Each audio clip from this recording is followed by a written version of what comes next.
Германската министерка за одбрана Урсула фон дер Лајен е компромисното решение за председател на Европската комисија, најмоćното тело во Унијата.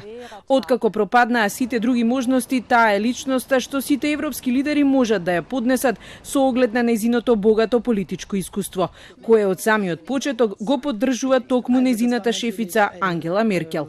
Откако не успеа да го протне принципот прв носител или шпицен кандидатот, Меркел зад кулисите ја договори својата штитеничка.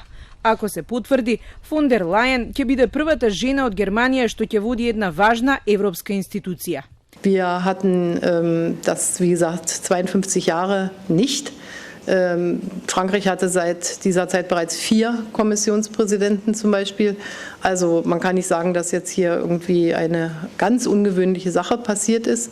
60-годишната министерка со доаѓањето на чело на Европската комисија всушност се враќа во својот роден град Брисел, каде ги живее првите 13 години од својот живот. Нејзиниот татко Ернст Албрехт бил на високи функции во Европската економска заедница, која беше предвесник на Европската унија, а потоа беше и премиер на Долна Саксонија.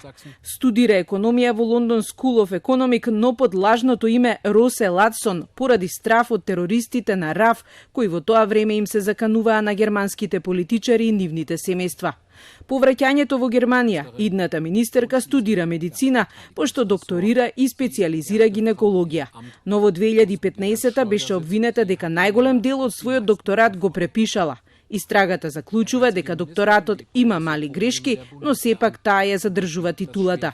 Сопруга е на доктор и потомок на славното семејство индустријалци со кои има 7 деца. Во политиката влегува прилично доцна.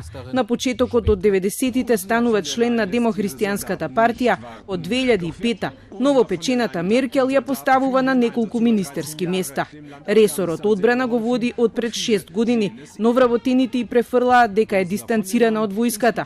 Во моментов министерството го потресуваат скандали во врска со превисоката исплата на советнички хонорари, а и самата фон дер Лајен беше викната на распит. Но Меркел стои зад неа, важи за нејзина блиска соработничка и голем поддржувач за имиграционата политика на канцеларката. Дури и во своето благородничко семејство прими бегалец од Сирија. Фон дер Лајен беше дел од европските политичари кои беа во офанзива пред референдумот за промена на името во нашата земја.